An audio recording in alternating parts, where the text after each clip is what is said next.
Harihi Om. Gananan Tva Ganapatigum Havamahe Kavim Kavinamubhamashravastamam Jyeshtarajam Brahmanam Brahmanaspatha Anashunvanno Divisidasadanam Prano Devi Saraswati Vaje Virvajinivati Dhinama Mitrayavadho Ganeshaya Namaha Saraswatyai Namaha Shri Gurubhyo Namaha Harihi Om.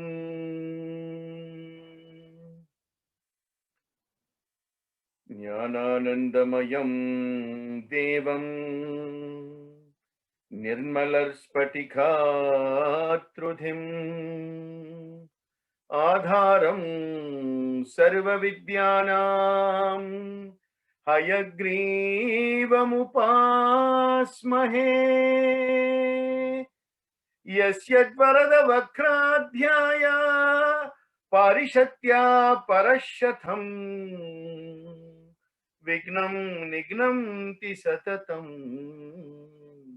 Vishwashremam Tamashraye Gurur Brahma Gurur Vishnu Gurur Devo Maheshwaraha Guru Sakshat Parabrahma Tasmai Shri Gurave Namaha Gurave Sarvalokanam Visaje Bhavaruginaha Nidhaye Sarva Vidyanam Sri Dakshinamurthaye Namaha. Harihi Om. Tat Sat Sri Sai Ishwararpanamastu.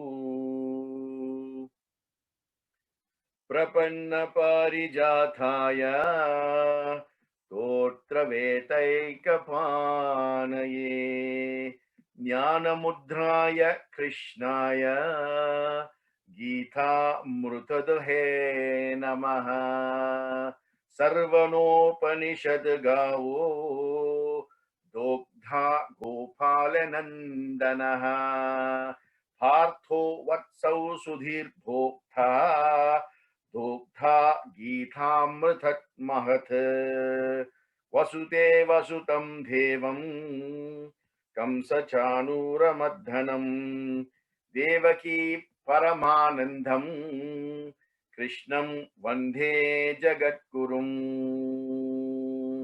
Om Klim Krishna Yanamaha.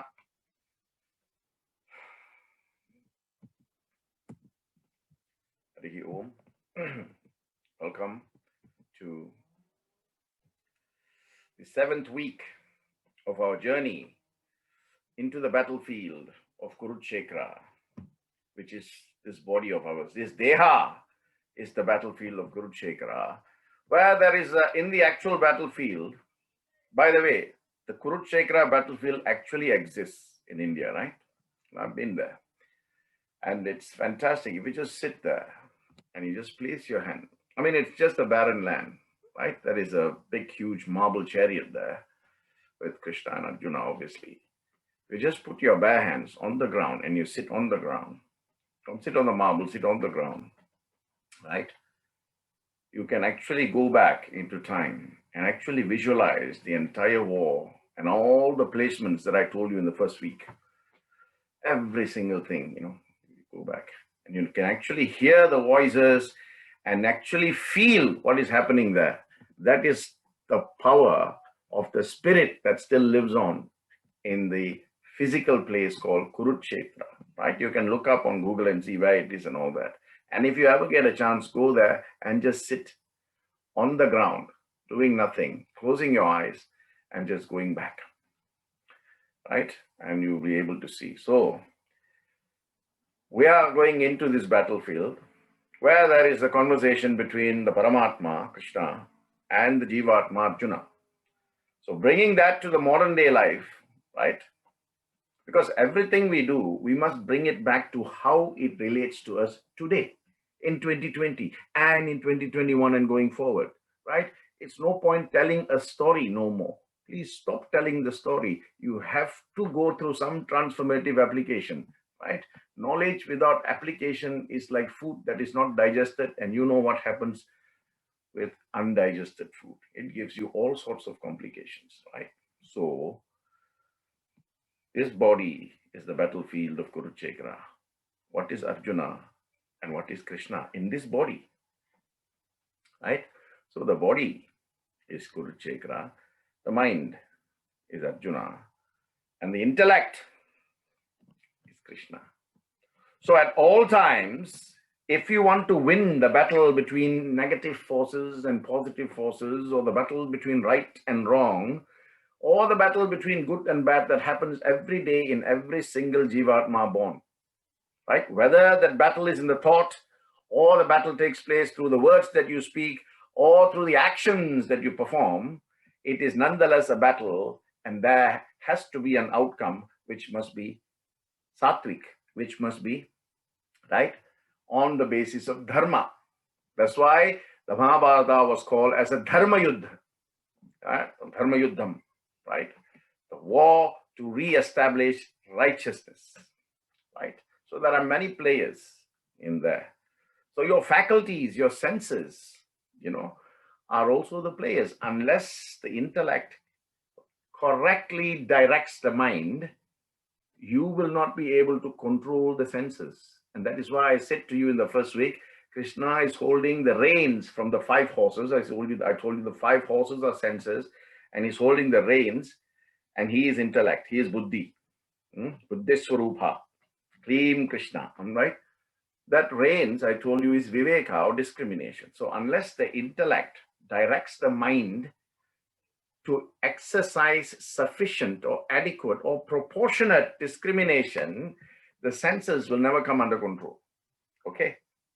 So, chapter 11, now we are going into chapter 11 and 12 this week, and then 13, 14, 15, 16, 17, 18. So in another 3 to 4 weeks, we've completely analyzed the inner significance of the Bhagavad Gita, or the conversation that took place between Purusha and Manusha, right?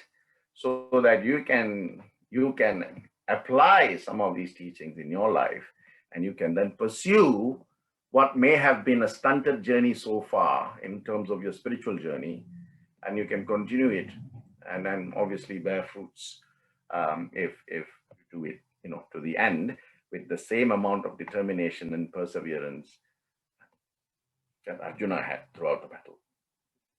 So chapter 11 is called the universal form chapter, or it's called the Vishwarupa Darshana Yoga, right? It's got 55. It's one of the longer chapters, right? 55 verses. Now here, Krishna not only displays his Vishwarupa. Vishwa means, the globe, the world, the universe. And Rupa means form, right? So the universal form, okay? Now, 2 people are describing him, because 2 people can see him, isn't it? Who are the 2 who can see him? Well, Arjuna, obviously. And if you recall, I also said to you in the first week, Sanjaya was gifted, right, Drivya Drishti or Jnana Drishti by sage Veda Vyasa, right? So that he could convey what is happening in the battlefield to Dhritarashtra, sitting in the court somewhere. So, I would come and talk about how Sanjaya was so gifted to receive the same drishti, right, sight, Divya Drishti or Jnana Drishti that Arjuna got, which was a gift from the Lord himself. How did Sanjaya beget such a thing, right? So we'll come to that later. So if you look at, we've covered 10 chapters, right? The first 6 chapters, if you go deep into it, it was talking about the Jivatma. The Jivatma. And then last one, right? 7, 8, 9, 10 was talking about the Paramatma. So Arjuna is beginning to understand, but he still has a little bit of confusion about when Krishna says, this is my magnitude, this is my length, this is my breadth, this is my depth, there is no measurement to this greatness. The magnanimity of my form is beyond normal comprehension. So Arjuna says, can I see that form? Right. So that's one of the things this chapter talks about. Arjuna's desire to see the form. Then secondly, Krishna is telling him, you cannot see it with normal eyes. I have to give you Drivya Drishti, Jnana Drishti. Then you can see with the eye of knowledge and the eye of wisdom. Hence the third eye concept, right? But that's not relevant here, but I'm just drawing the connection there, drawing the dots together, if you like. Then, of course, that's the second thing. Krishna says, I will grant you divine eyes for you to see me. Otherwise, you won't be able to see me. Then the third thing is Sanjaya also was gifted with this divine vision. So Sanjaya also sees that form. And then we have to see what Arjuna says when he sees the form and what Sanjaya says when he sees the form, right? So that's an interesting comparison. That's about, at least 15 verses just dedicated to what Sanjaya sees and what Arjuna sees, right? Out of the 55. So there's almost 1/3 going to that. Then, of course, Arjuna looks at it from three perspectives, right? First, he looks at it in wonderment, in a state of awe. He's looking, my God. And then he becomes fearful because he sees, the Gora and the Agora, the Shanti and the Ashanti, everything is in, He's the peaceful and he's also the most terrifying form. So then, the third vision is one that strikes him to say to God, to Krishna, can I see the normal you that was talking to me back? So going back to the devotional part. So I'll talk about it in a bit more detail, right? And then Arjuna has some questions and then Krishna answers the question. And then, of course, Arjuna becomes completely, completely taken. He completely submits himself in devotion to Lord Krishna, at which point, Krishna becomes what he was before he became the universal form and glorifies that devotion alone can grant someone that Drivya Drishti, right? And because it deals with the universal form, this chapter is completely dedicated to Vishwarupa Darshana Yoga. Vishwarupa Darshana Yoga. That means one who was gifted the vision to see the universal form. That is a yoga in itself, right? That's a science in itself. So, in the last 4 chapters, if you remember, right, I was talking about how Krishna was saying that, there is no difference between what you see and what I am, because what you see is what I am. It all comes from me. So any glory of creation must become coming back to me and me alone. So Arjuna is beginning to see that there is no distinction between the universal form and the universe, right? So in the first 2 verses of this chapter, Arjuna tries to summarize the entire teachings of Krishna by understanding the nature of Jivatma and how it connects to the nature of Paramatma.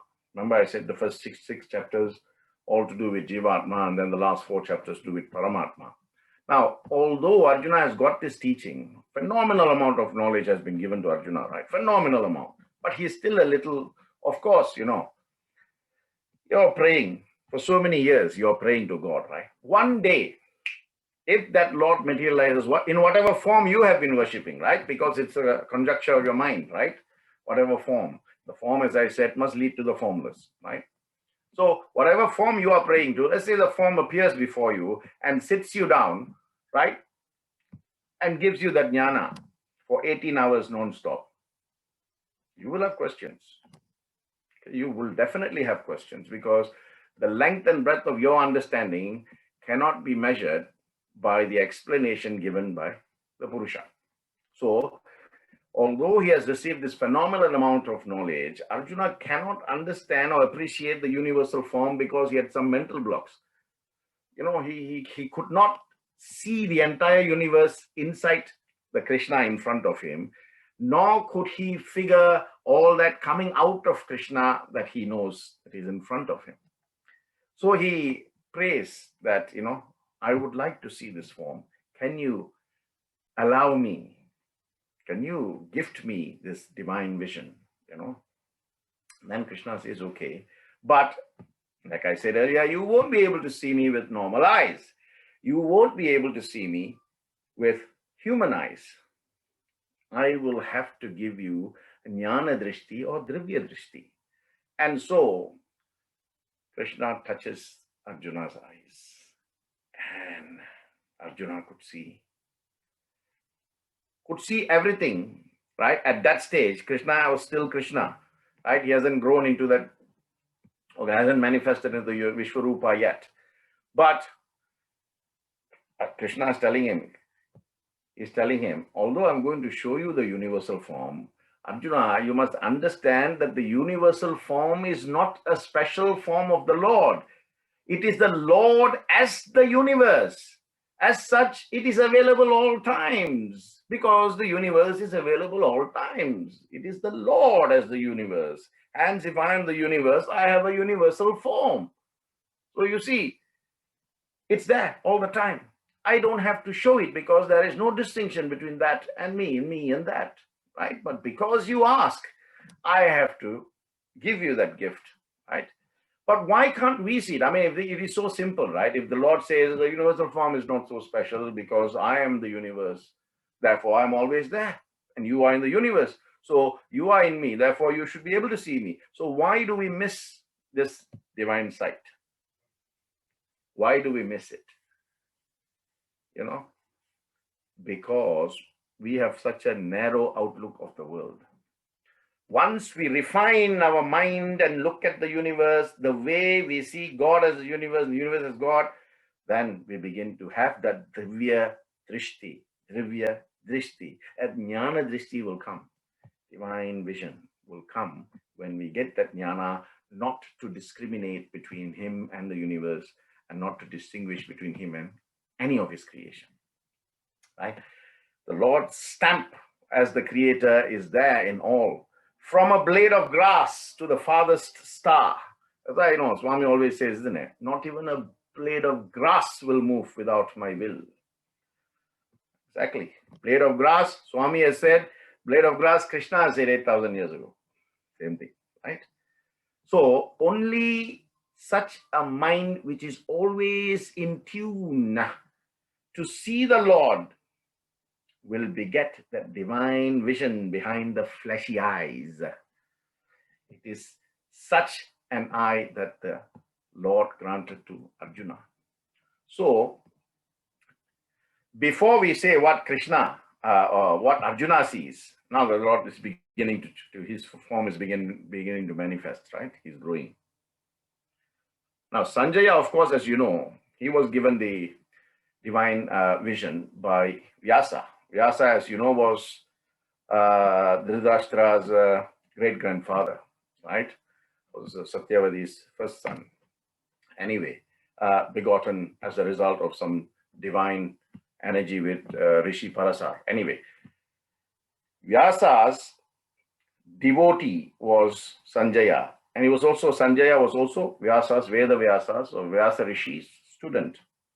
So, and he was very, very devoted to Dhritarashtra, because he was Dhritarashtra's charioteer, So, because he wanted to, suppress Dhritarashtra's emotions and feelings of, uneasiness and, that feeling of not being in peace, he sought the blessings of Vyasa to say, can I see what is happening and tell Maharaja Dhritarashtra what is happening in the battlefield? And of course, just because you ask, you don't get it. You have to be entitled and deserving of it. Now, Sanjaya was a great student, and he had controlled his mind to an extent where he is not disturbed by ordinary desires and all that. So he was above attachment. And because he had mind control, because he had overcome attachment, Vyasa gave him that divine drishti. He said, the day the battle stops, you will lose this. But so long as the battle continues, you will have and you can see what is happening in the battlefield. Now that is a great gift as well. So two people begot the divine drishti. One, Vyasa gave to Sanjaya, and the other was Krishna, the Lord himself, giving to Arjuna. So Sanjaya has seen it now. Now he cannot see anything because the brilliance and the effulgence is just too much, And Dhritarashtra is asking him, what do you see? What do you see? What do you see?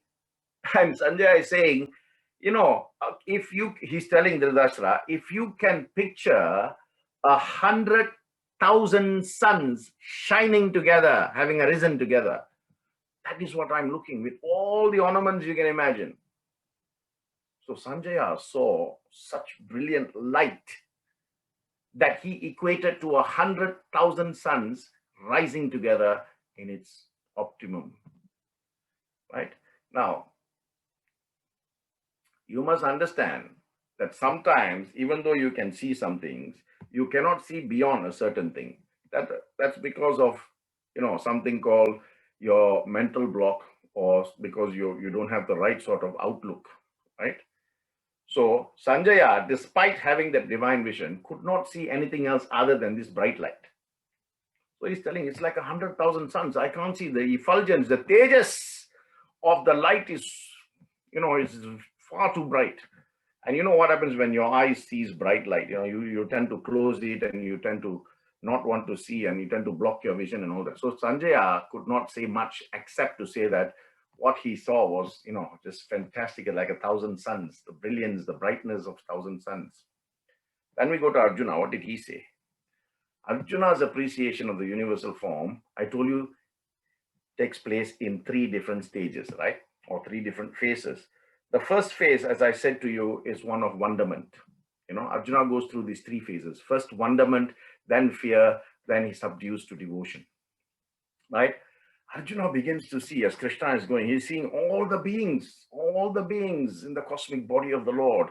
Then he's thinking, oh my God, you've got 1,000 hands, you've got 1,000 legs, you are, here, there, and everywhere. Adischa, Madhyancha, Antascha. If you see the Purusha Shuktam, this is exactly, Purusha Shuktam is modeled on what? A description of the Lord that was given, right? You remember, it starts with Sahasrasirisha Purushaha Sahasrakshas Sahasrabhat. 1,000 legs, 1,000 hands, 1,000 heads, 1,000 eyes. Then another part of the Purusha Shuktam, Chaksho Suryo Ajayatha Mukha Indras Chagdischa Pranar Vayurajayatha. The eyes, the sun and the moon. So it's fantastic. This is what Arjuna is looking now. He's seeing this massive form growing and growing and growing, and everything he has seen is in entire life he's seeing inside this form. Can you imagine what a sight that would have been, right?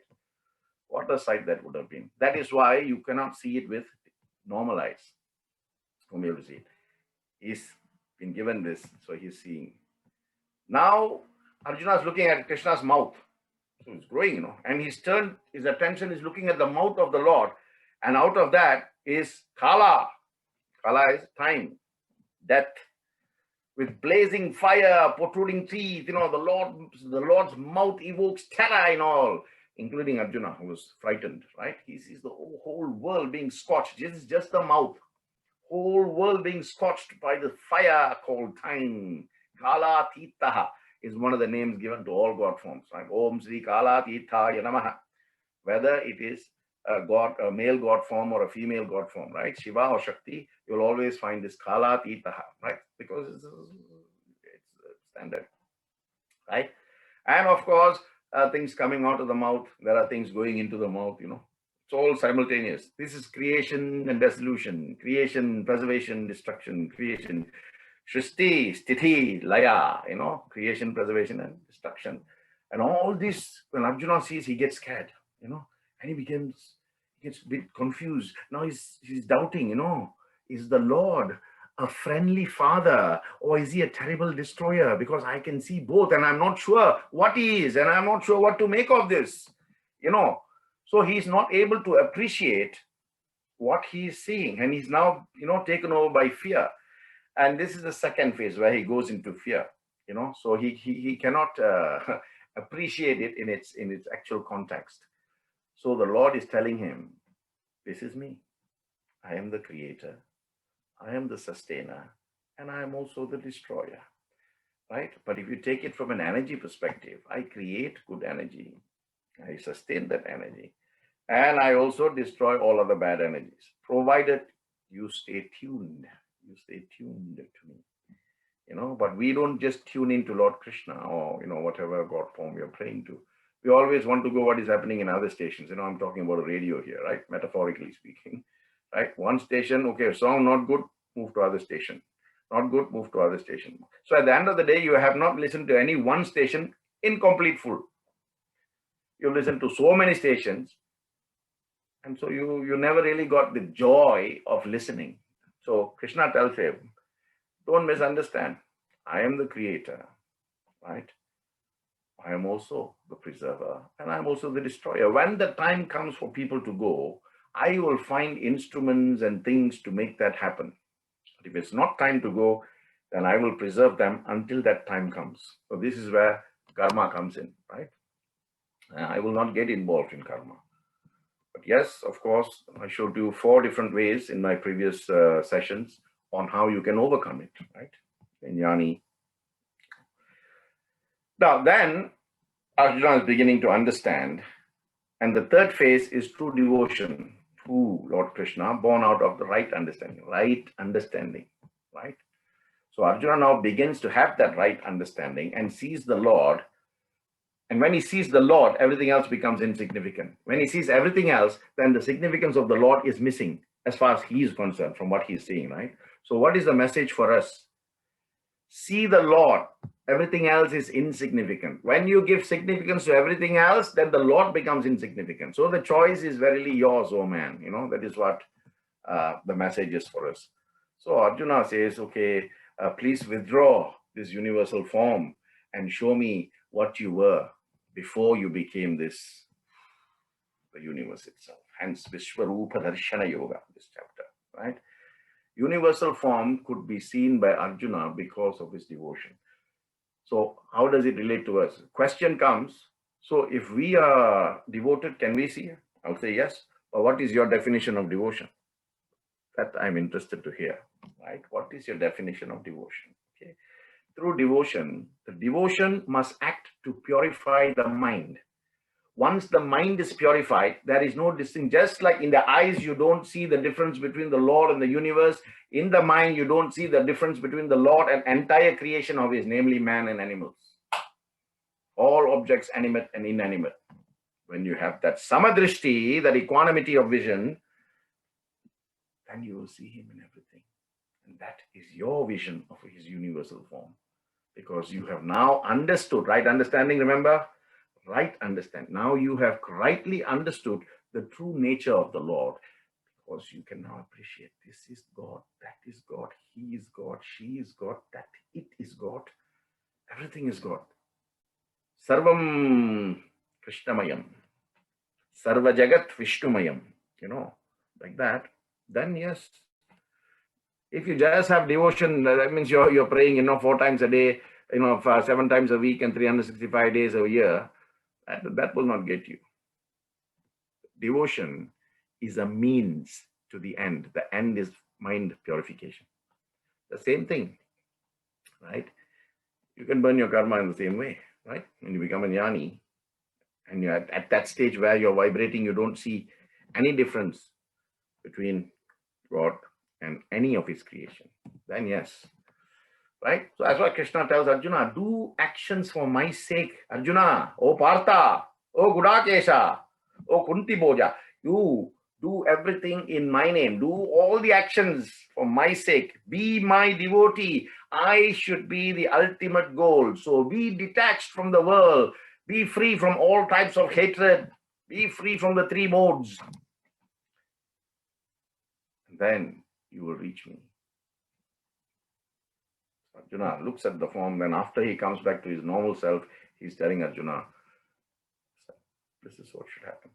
So the acronym, right? The acronym for this chapter, because it's Vishwarupa, I've just taken Rupa, R-U-P-A. So R is request. Who's making the request? Arjuna is making the request. So as a result of the request, Krishna gives you the universal form. When he sees the universal form, Arjuna begins to pray. Because first, in 3 phases, first in wonder, then in fear, then through devotion.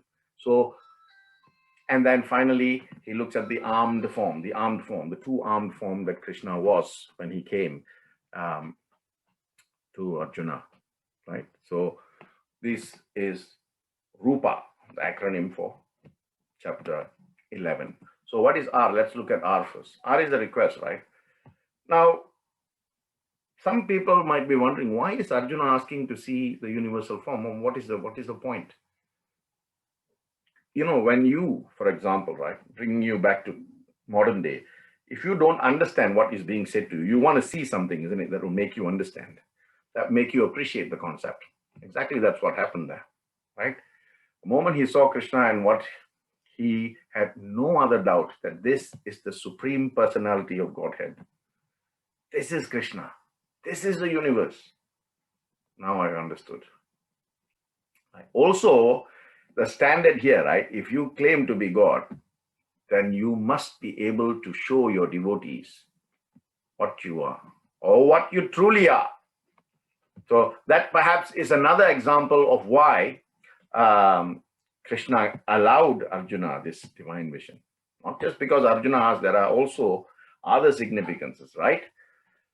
See, what Arjuna says, right, in this chapter 11, I think, verse 13 is it, Evam methat yathat tattvam atmanam parameshwaraha drashtum ichchami te rupam aishwaram purushottama. Telling Supreme Lord, you are supremely what you declare yourself to be. However, I desire drashtum ichchami te rupam.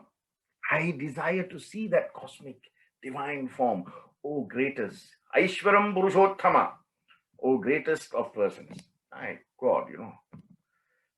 So Arjuna grants him that. Krishna grants him that, you know. But why can't we, coming back to us in the modern world, right? When can we request, just like Arjuna, Drashtum Ityami Te Rupam? Right? When can we request that from the gods we pray to? And if we do, will we see the divine cosmic form? When can we request to see this magnificent form of God?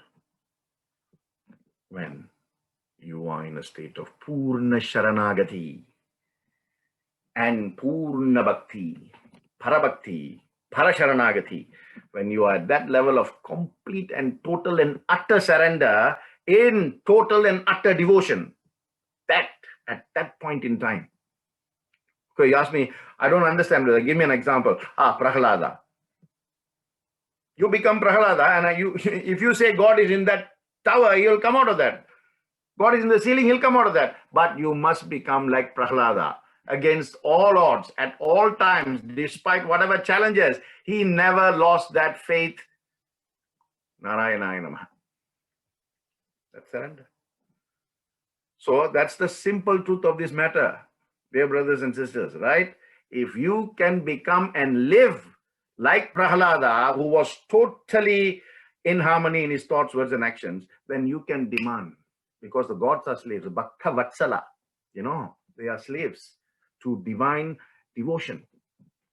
You ask where you have complete and utter, you know, free of any kind of desireless devotion, they will show themselves to you.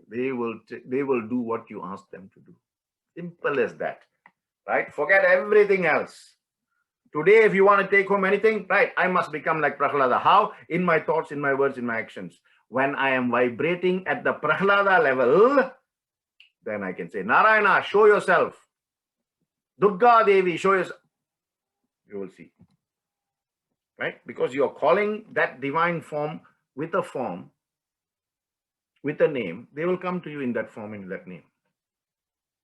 Right? Or you say, I want to see the light that is you, then they will show you the light. So that is you, R. You is universal form. Rupa, R, you. So, what is, you know, Arjuna asks and he gets. And of course, he sees, of course, not just him. So that's why I said to you last week, no, we must thank Arjuna. So Sanjay also must thank Arjuna, because of him, he's got to see whatever is happening there. Ihaikastam jagat krishnam pasyadyasa characharam Mama deha gudakesha yachanyat drashtumichasi. Behold now, Arjuna. Yaikasthaham Jagat Krishnam Paschadya Satcharacharam. He's telling everything, the entire universe, everything moving and unmoving, everything assembled and unassembled is in me. This is the universal form. Whatever else you wish to see, just wish and you will see it in me. For that and me are no different. Yat chanyat drashtum ichchasi. Ichcha Shakti. Remember, I spoke to you about Ichcha Shakti, the desire. So, what he's telling Arjuna, Gudakesha, right? One who has been moved. Gudakesha means one who has moved from darkness, ignorance to light, jnana. He says, hey, whatever you desire to see in the universe, just desire it and you will see it in. So, at that point, he thought about death and he saw all these things in the mouth of Krishna, right? He is the source of the universe. Yes, he is simultaneously the universe itself. And in that sense, he is present within his creation at all times. At all times. You know, just like in the modern world, if you come up with a product and you put a patent on that product, whatever part of the world that product goes, that patent belongs to you, isn't it? Because you have got the title of the creator of that patent. You hold that patent for X number of years, and then of course you renew it. Like that, I created this. Naturally, wherever you see, you must see me as the creator. That is called, you know, moral rights. In law, we call it as moral rights. So the creator must always be given that moral right. So that is a universal form, right? Whatever you see, you say, what a beautiful tree. Give thanks to the universe. And who's the universe? God himself. Because he is the universal form. So that is you. Are you? Next we go to P. P is prayers by Arjuna. Now he's seen this. He falteringly prays to this universal form, you know, awed by the greatness of Krishna, and he begs forgiveness. He said, oh my Lord, I have been with you all this time and I never saw you beyond the form that you are as Krishna, brother of Balarama, you know, as a prince of, you know, Yadava prince. I never saw you beyond this. So please forgive me for my short-sightedness because of my friendship and familiarity with you. That's why there's a famous expression, right? Familiarity, right? It can breed also contempt. Contempt in terms of bad thinking or not the right thinking. Okay, so here the lesson is for us. Sometimes when we treat God in a way that we should not treat him, or in a way that we should look at him, but we're not looking at him in that way, right? There are 3 or 4 different stages, 4 kinds of relationship with Krishna. Krishna is telling Arjuna, right? He said there are 4 kinds. This is called Madhurya Bhakti. Madhurya Bhakti. First is called Dashya Bhavam. Dashya Bhavam, right? Bhavam means yet Bhavam tat bhavati, you know. As you are, so you become like that. Dashya Bhavam is, Dashya means servant. You know, as I told you when I did the 9 parts of the devotion, Navavidha Bhakti, I spoke to you about Dashyam, Sakhyam. Then of course the top one most is Atmanivedanam. So this is Dashya Bhavam, where master and servant relationship, you know. So Sri Krishna is the master and I am the servant. So this is one type of bhakti where you are always seeing as yourself as the Dashya to the Purusha. The next one is called Sakhya Bhava. Sakhya Bhava. Sakhya Bhava is friendship, like Arjuna and Krishna, like Krishna and Sudama, like that. Sakhya Bhava. And then the third one is Vatsalya Bhavam. Vatsalya Bhavam is, Vatsalya means parent, you know, like parent and child. So that sort of relationship one can have with Krishna, you know, Yashoda, Nanda with Krishna, right? That sort of motherly love you can have with Krishna, right? And of course, the last one is Madhurya Bhava. Madhurya Bhava is you know, like Krishna is the beloved and I am the lover of that beloved. This devotion. Example, all the gopis and the gopikas in Vrindavan, they're all Madhurya Bhava. Arjuna, Sakhya Bhava. You know, Rukmini, Vatsalya Bhavam. Like that. Draupadi, Vatsalya Bhavam as well. Right? And for, what's his name? Dronacharya, Bhishmacharya is Dashyabham, at the end of the day. So you can have what type of relationship you want with the God based on devotion. And this is the prayer by Arjuna. I don't want to see be in a state of wonder. I don't want to be in a state of fear. I want to always be with you in a state of devotion. Then Krishna says, there are 4 types. Which one you want? See, I told you before, Krishna never tells you what to do. He will put all the cards on the table and say, you choose. You choose. Never once has he told anybody. Of course, he is Lord. But he always puts the exercise of choice on your plate. And you have to exercise it. Because then you are making the choice. Therefore, you will be liable for the choice you make. Remember, I've said to you before, the consequences we are facing today is a direct result of the choice, conscious choice that we've made some time ago today. What choice we make today, tomorrow or day after or whatever time, we'll face it. So make your choice, exercising sufficient discrimination.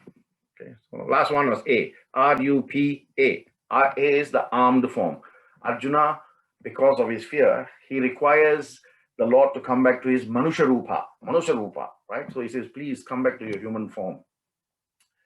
And he's saying, oh my God, what an experience. Mat karma krin mat paramo mat bhakta sangha varjitaha neivadya sarva bhuteshu yassamam meti pandava. Krishna is telling Arjuna, those who perform all their duties for my sake, who depend upon me and only me, and who are completely devoted to me, and who are free from 3 things. Nishpriyaha, nirmamaha, nirankaraha. Nishpriya means, greed. Second one, nirmamaha means, the sense of proprietorship. This is mine. I'm the doer. I'm the doer. I'm the doer. He says no. Nir means no. Nishpriya, no. Greed. Nirmama, not claiming that you are the doer. And of course, Nirankara is beyond ego. No ego. So anyone who's got these 3, you have a fast track to me. Fast track to me. And once you come in that fast track, that means you're already vibrating at that level. Your karmas will also get sorted by itself. Right? A lot of people are just worried about karma. Many of the questions I get is, how can we get rid of the karma? You can't get rid of the karmas that you've done. But going forward, I have already told you this in my karma talks. Whatever you've done cannot be undone. You have to face the face the music for that. But what you are going to face in future, as long as you control your mind, your thoughts, your words, your actions, and you don't incur anything negative, you're fine. Simple. At the end of the day, that is what karma is. Think right, speak right, act right. Finish. No karma. Mat karma krinmatho. That's what he's saying. Those who do this will come to me straight away and you don't have to worry. That's why Krishna is known in the Upanishads as Raso Vaisaha. Raso Vaisaha means the very embodiment of this Amritam. Raso Vaisaha means the taste of the embodiment of affectionate relationships. A transcendental sweetness, if you like. Right? So people tend to process or analyze Krishna in 3 different ways. Right? One is the materialistic analysis. If I do this, will I get that? One is the speculative. Is he capable of this? Is he capable of that? And of course, the third one, which is the best one, is called the transcendental analysis, which is through meditation, through devotion, through knowledge, through services. Chaturpada, the 4 pathways of reaching Godhood. Okay, so that is chapter 11.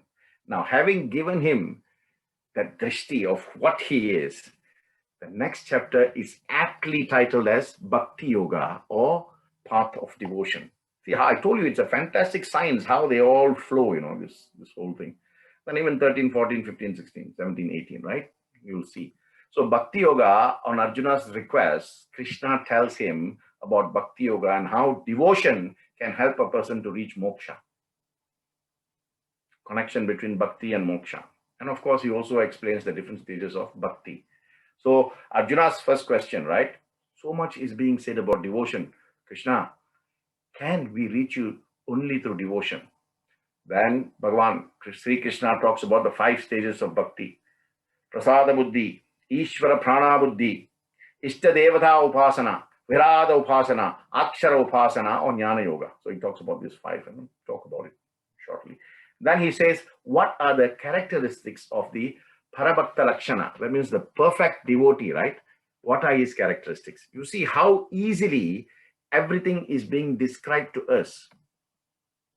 So if we tick all the box and tick the criteria as required by Krishna in this chapter, chapter 12, Bhakti Yoga, then you can reach him, isn't it?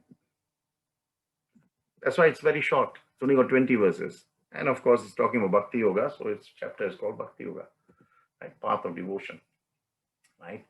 So here, the chapter begins actually, verse 1, is talking about Virada Bhakta, Sadguna Bhakta or Akshara Bhakta, Nidguna Bhakta, right? Virada Bhakta is Sadguna. Akshara Bhakta is Nidguna. So Arjuna is saying, okay, you got Sadguna path with the form, and you got Nidguna, path without the form. Which is more superior? Krishna says, if you want to know which is more practical and therefore more superior, it would be Sadguna Bhakta, because, you can clearly see, and focusing on one thing is far easier than focusing on the unseen, because your mind will start to play tricks on you. It will ask, hey, is this so? Is that correct? Is that right? Is that wrong? But when you focus on the one form, that form can take you to the formless. In fact, Krishna says, there's no point comparing. Because you're asking me a question, I'm giving you an answer. But if you go into the science of Jnana Yoga, there is no difference between Satguna and Nitguna, because we are talking about one and the same thing. One is with form, one is without form. I'll give you an example, right? If you are wearing a ring, I'm not, but if you are wearing a ring, right, a gold ring, was that gold ring always in that form? The gold ring is the Satguna form of the gold, which is, where does it come from at the end of the day? So if you go and trace and trace and trace and trace, it comes from nature. The nature is the gold. Satguna is the ring. Nature is Nidguna. Like that, you look at one form, understand what is the representations of those forms, what is the symbolic significance of those forms, and then go beyond. Right? So, Arjuna, since you asked the question, I'll tell you, Sadguna Bhakta is more superior in terms of reaching the God faster. If you want to become a Rishi and a Jnani and all that, then you go through the path of the formless. Right? Otherwise, as a normal person, I would say go on the path of Sadguna Bhakti. Right? Then he says, what about the Virada Upasana? He said, will that will that save people? So Krishna is telling the idea that once he engages, Virada Upasana is Jnana Yoga, right? Once you engage in Jnana Yoga, it makes you fit to attain liberation through knowledge. That's why that is a separate path, right? Jnana Yoga, remember we looked at chapter 4. We looked at Jnana Yoga. Chapter 3 was Karma Yoga. Chapter 4 was Jnana Yoga, right? So go back and read chapter 4. It will tell you why some people choose this path, because it prepares them for liberation through knowledge. And I think I may mention that this is my chosen path, although I'm using the path of Bhakti Yoga to engender, right, Jnana Yoga personally, right? So you can make your own choice. And in Bhakti Yoga itself, there are 9 different paths, right? So here, and it's in this lineage of thinking, you have this Ishta Devata, Kula Devata, Paramparya Devata, all of that. So it makes it easier for you to reach them, right? So he's telling you have to perform your duty, right? From a Nitya perspective and a Naimitika perspective, today and for always, without being attached to the fruits of it. Do it as an offering to me. Ishwararpanam, Sarvam Krishnarpanam. Of course, once you've dedicated something to me, you cannot expect any rewards for it. If you expect any rewards, then the gift that you have given me has not been received by me.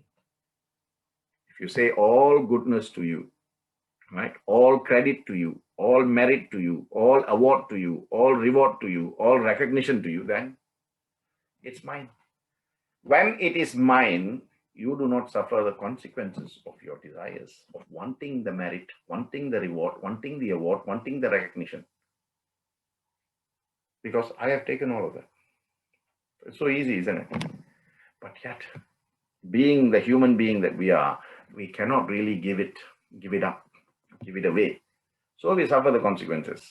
So when a person is full of desires, right, he is impelled to do desire-born actions.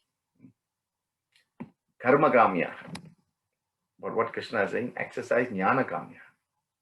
Exercise intelligence over desire.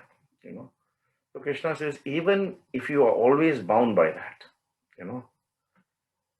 I will give you another thing. Sarva karma phalathyagam. That means every single act of yours dedicated to me.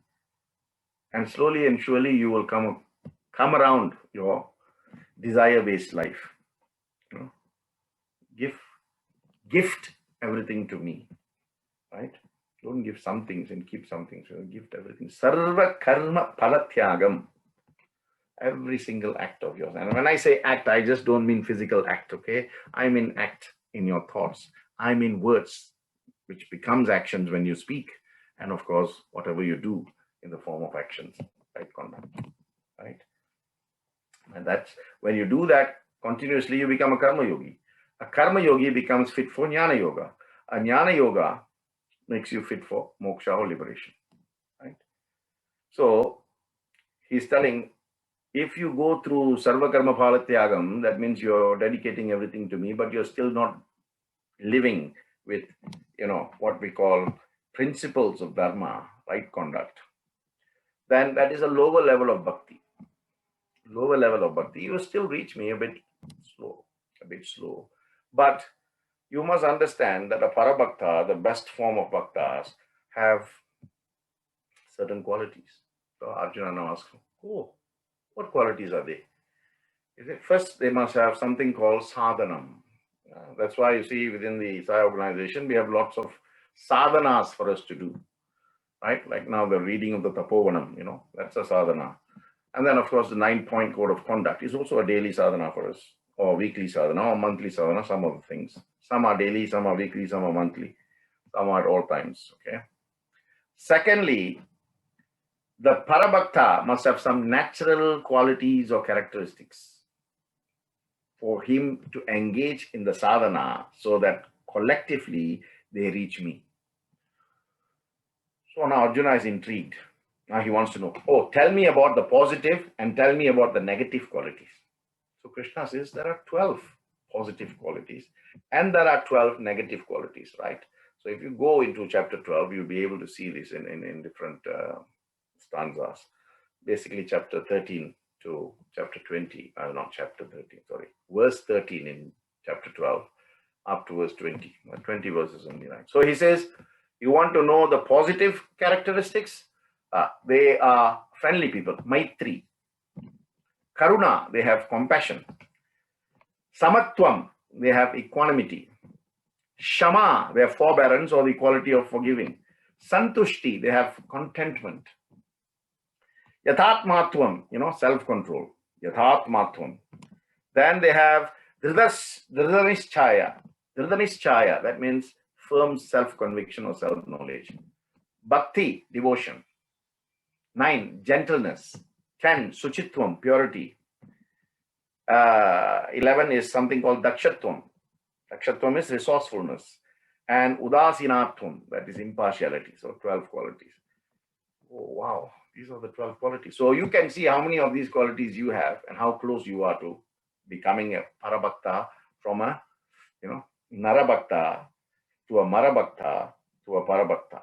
3 levels of bhaktaship. Anyway, then he says, what about the negative ones? Because you identify the positive, But you must also tell me the negative, so I can identify with either the positive or negative and convert the negative to positive. Dvesha, hatred. Ragat Dvesha. I remember one verse I said to you some time back, right? Ragat Dvesha. Dvesha is hatred. Mamakara. This is what I said. Nirmamaha. This mind notion, I notion, mind notion, right? And ahankara is ego. Utvega. Utvega is anxiety.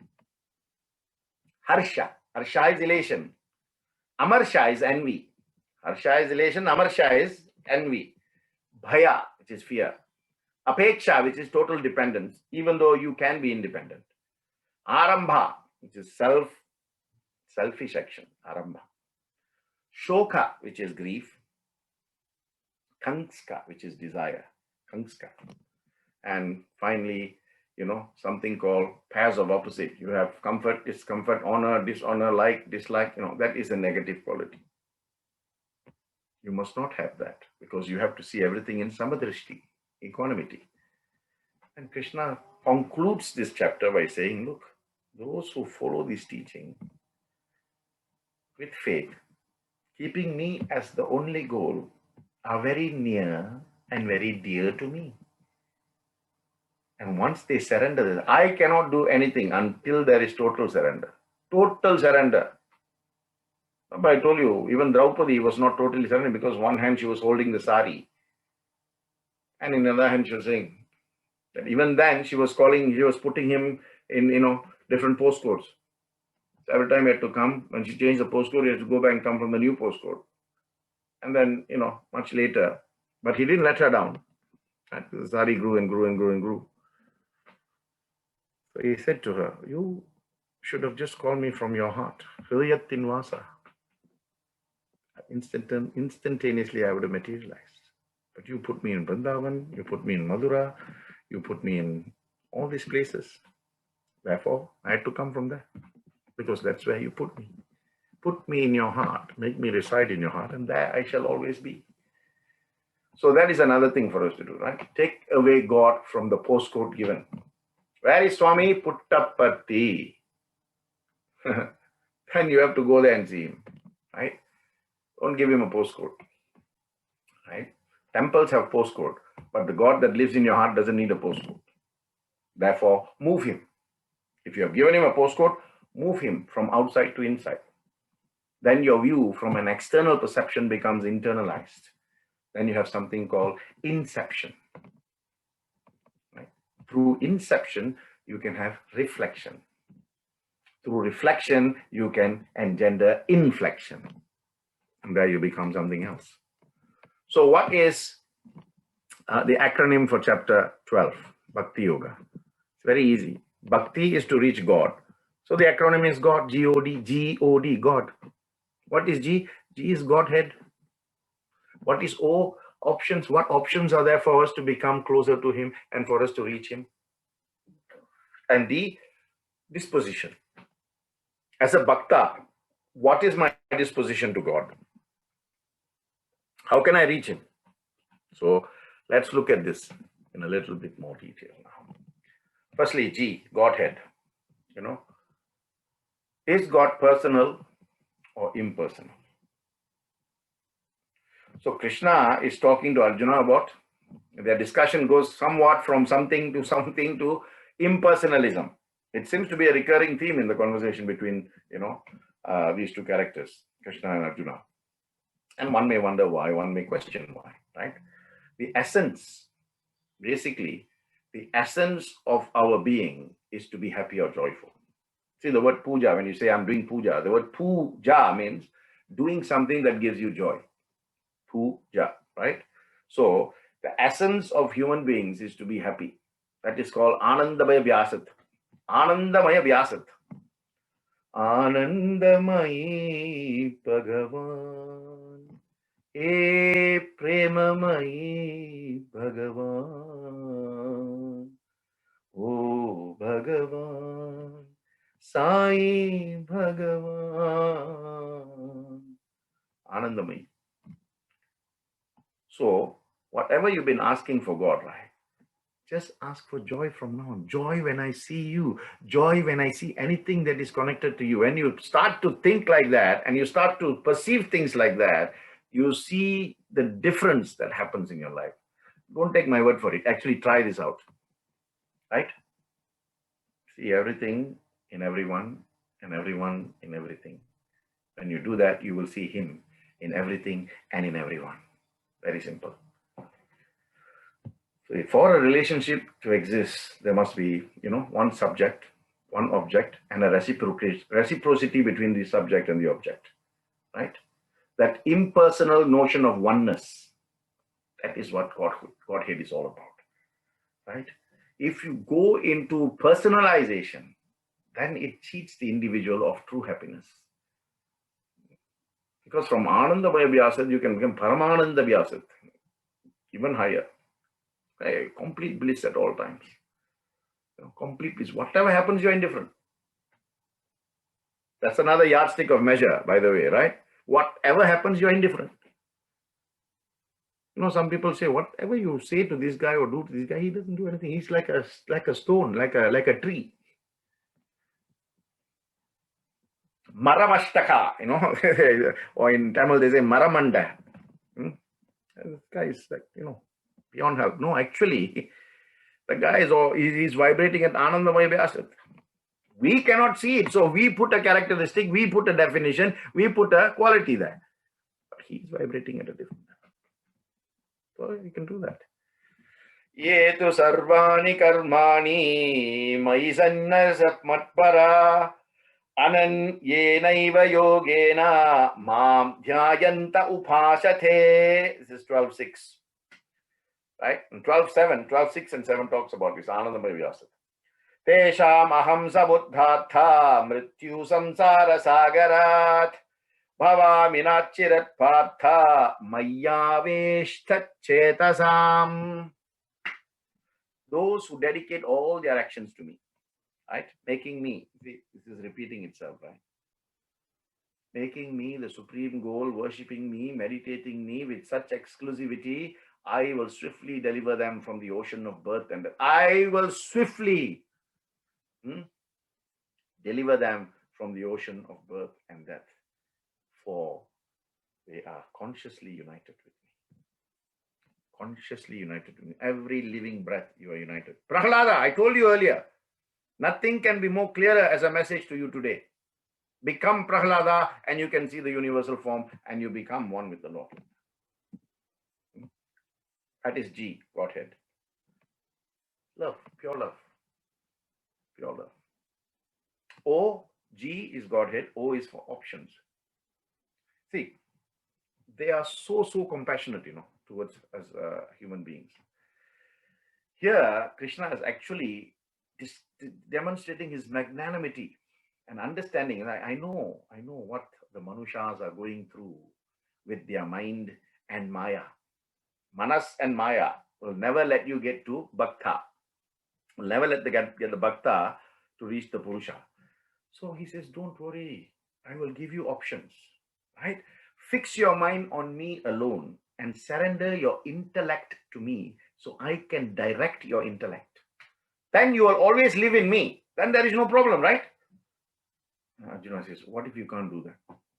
And Krishna responds, okay, if you are unable to surrender your intellect to me because you think it is yours, you are the doer, then practice remembering me with devotion whilst constantly restraining the mind from the worldly affairs. Exactly what Shankara said in Bhajagovindam. Bhajagovindam, Bhajagovindam, Govindam, Bhajamudamate. Seek God, serve God by living in this world free from desires. So now the second option is given. First, you either surrender your intellect to me and fix your mind on me. You can't do that, okay, then practice remembering me with devotion. And of course, try to live in the world, but not to limit yourself to the worldly affairs. Live out of it. Arjuna says, what if you can't do that? I said to you last week, and I'm repeating that, right? If there is one person you want to thank, right? It's not Krishna, you have to thank Arjuna. Because he's asked all the right questions. At that time, he's asked the questions which is relevant to us today. How fantastic is that? Okay. What about people who can't remember you with devotion and cannot detach themselves from the worldly affairs that they live in? Okay. In that case, if you cannot practice remembering me with devotion, then just try to work for me, do service in my name, and you will also achieve that state. So now he's talking about karma yoga. First jnana yoga, second bhakti yoga. Now he's telling you another way, option. Karma yoga, just serve. You don't have to pray. You don't have to read any books, nothing. Just serve me. Serve me. And he says, service to man is service to God. Jana seva, janatana seva. Manava seva, madhava seva. All this is not just words that have come out of people, They are solid injunctions that can move you from one level of consciousness to another level of consciousness until you merge with the divine consciousness. So try and put some of these into practice. Arjuna is saying, okay, what if you can't do that? So Jnana Yoga cannot, Bhakti Yoga cannot, Karma Yoga cannot. Then what other path is there? When Krishna is saying, okay, even if you can't do that, you're unable to work or serve me with devotion, I give you another one. Just whatever is it that you do, renounce the fruits of your actions. Now, nothing can be more simpler than that. Right? And he says, chapter 12, verse 12, he says, Shreyo hi jnanam apyasat jnanat dhyanam vishishyate dhyanat karma bala tyagha tyagats chantir anantaram. He's saying better than mechanical practice is knowledge, but better than knowledge is meditation. Better than meditation is renunciation of the fruits of action, because peace will then immediately follow. 4 parts I've given you now. Options. This is O, chapter 12. And finally is devotees' disposition. What does that mean? Here he's saying, as one embarks on the spiritual journey, slowly you start doing this, you will see that you develop some qualities that are more saintly. Right? When I talk to you about chapter 16, I'll talk about this, godly qualities, right? And Deva Guna and Asura Guna, demonic qualities. And you will start to elucidate the disposition of a true devotee, true bhakta. I told you, Dashya Bhavat, Satya Bhavat, Vatsalya Bhavat, and of course Madhurya Bhavat, 4 types of bhakti. So how do I know what qualities are true bhakta? Yeah, I told you, tolerance, determination, satisfaction in helping everybody, equanimity, treating everybody, and the purity consciousness. That's why in Sai organization, we have unity and purity. I think unity with what? Unity with the senses, inner senses and outer senses, karma indriyas, jnana indriyas. When you see something, go beyond the signs of just the word. Then you will see things in a bigger light. Then you begin to see not the form, but the universal form. Very simple, right? And such is the way to move from a worldly realm to the transcendental realm, where even the unconquerable supreme controller becomes a captive of love and devotion, bhakti and prema. So he says the last verse is also important. The last verse, chapter 12, verse 20, he says, Yetu dharmyamritam midham yathoktam paryupashate Shraddha dhanamat parama bhaktastetiva me priyaha. What does that mean? He says, well, very simple, Arjuna. Those who honor me, right, or give me this nectar of wisdom that I have told you about, and they have faith in me, and they are devoted to me, and they are intent on me, and their intention is only on me as the goal, they are exceedingly near to me. The beauty is he says the same thing in different ways, in different contexts, but the meaning, the significance is the same. He says, they are dear to me. 4 ways, right? Don't forget the options. Intellect, Jnana Yoga, right? Bhakti Yoga, Karma Yoga, or Tyaga Yoga. Path of renunciation. Renounce every single act, which is easy. Sarvam Krishna Arpanam, Sarvam Krishna Arpanam, Sarvam Krishna. In the beginning, it might be difficult. First time is always difficult. Second time, you can control it already. Third time, it becomes habit. Fourth time, the habit will pursue. itself. So that is chapter 12. Anyada sharanam nasti tvameva sharanam mamaha tasmat karunya bhavena raksha raksha Krishnaya namaha.